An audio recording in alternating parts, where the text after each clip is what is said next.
క్రీస్తునందున్న ప్రియులకు ప్రేమతో వందనాలు తెలియజేస్తున్నాను. డిసెంబర్ నెల 17వ తేదీ 2023. ఈరోజు దేవుడు మనకు చేస్తున్న వాగ్దానం ఏమిటనగా, కీర్తనల గ్రంథము 113వ కీర్తన 8వ చరణం. ఆయన నేల నుండి దరిద్రులను లేవనెత్తువాడు, పెంట కుప్ప మీద నుండి బీదలను పైకెత్తువాడు. ఆమెన్. నా ప్రియమైన సహోదరి సహోదరులారా, మనం ఆరాధించే దేవుడు సర్వశక్తిమంతుడు, సర్వాధికారి. ఆయన సర్వజ్ఞుడు, సర్వాంతర్యామి. ఆయన సార్వభౌముడు. ఏమైనా చేయగలడు, ఏమైనా ఇవ్వగలడు. మన యొక్క జీవితాన్ని ఎలాంటి మలుపైనా తిప్పగలడు. దేవునికి అసాధ్యమైంది ఏదీ లేదని బైబిల్ గ్రంథం సెలవిస్తుంది. అవును ప్రియులారా, ఆయన గొర్రెలు కాచుకుంటున్న దావీదును సింహాసనం మీద కూర్చోబెట్టాడు కదా. గాడిదలు కాస్తూ ఉన్నటువంటి సౌలును రాజుగా చేశాడు కదా. బానిసగా అమ్మివేయబడిన యోసేపును ఐగుప్తు దేశమంతటి మీద రాజుగా నియమించాడు కదా. ఆయనకు అసాధ్యమైనది ఏదుంది చెప్పండి?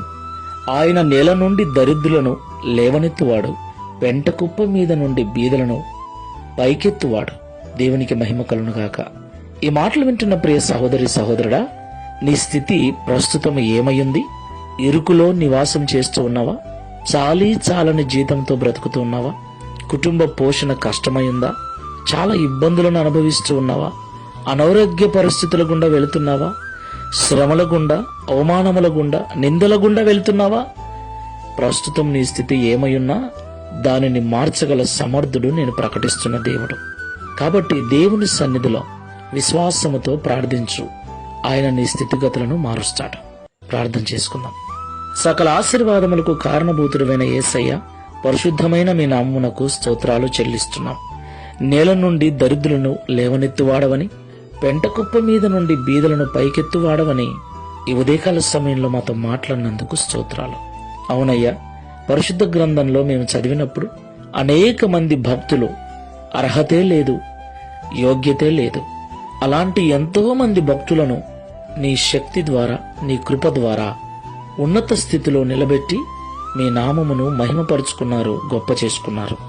అలాగే ఈ ప్రార్థనలో ఏకీభవిస్తున్న మా జీవితాలను కూడా మీరు సరిచేయగలరని, ఉన్నత స్థితికి తీసుకుని వెళ్ళి మా ద్వారా మీరు మీ నామమును గొప్ప చేసుకోగల దేవుడని మాతో మాట్లాడారు. అయ్యా, మేము ఆశపడుతున్నాం. మా స్థితిని మార్చమని, మమ్మల్ని ఆశీర్వదించమని ఎదురు చూస్తూ ఉన్నాం.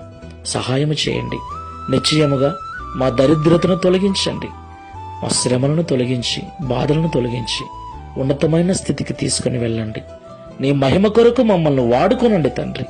మా జీవితముల ద్వారా మీ నామమును మహిమపరచుకోనమని, తద్వారా ఈ దిన వాగ్దానమును మా అందరి జీవితంలో నెరవేర్చుమని యేసు నామములో ప్రార్థిస్తున్నాము తండ్రి. Amen. Praise the Lord. God bless you.